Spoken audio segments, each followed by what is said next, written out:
Za godinu dana će srednje. Da, znam. Ma neću te pitati za koju bi išao. Nego, gdje ti sebe vidiš za 15 godina? Otpusti sad to. 15 godina je mnogo. Još ni sam nemam 15, ne znam. Stvarno ne znam. Idemo dole.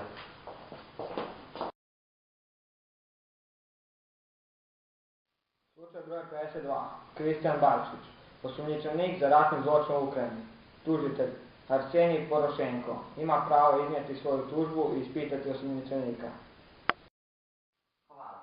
Dakle, Kristijan Barčić optužen je za ratni zločin u Ukrajini. Prije 4 mjeseca bili ste u Ukrajini. Da. Zauzeli ste grad Kirovograd.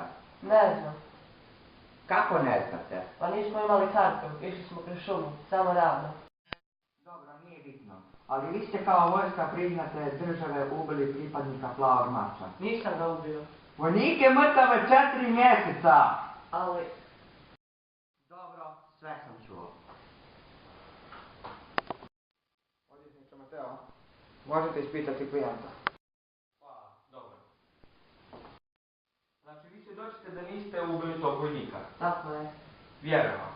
No kako ste onda zauzeli grad? Neprijatelj je potpisao predaju.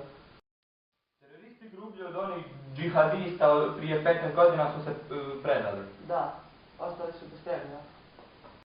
I to vam vjerujem.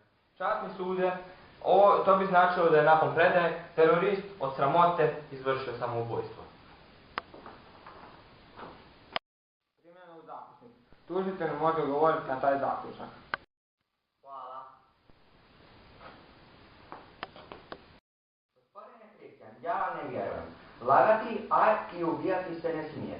Vi ste rekli da je terorist izvršio samoubojstvo. Nemoguće jer nije imao streljiva, a osmrćen je od metka. Reci stvarno, jeste li ga ubio? Nisam. Po novom sudskom pravilniku, ako uskoro ne smislite novi zaključak, pobjeda ide tužitelju.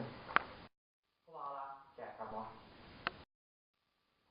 Kako ste bili opremljeni? Kako mislite? Pa jeste li imali kakve oznake? Imao sam hrvatsku oznaku na kapi i na desnoj ruci. A na lijevoj ruci sam imao oznaku Europske unije. Odlično. Imate još 1 minutu. Časni sude, nije potrebno. Imamo zaključak. Recite.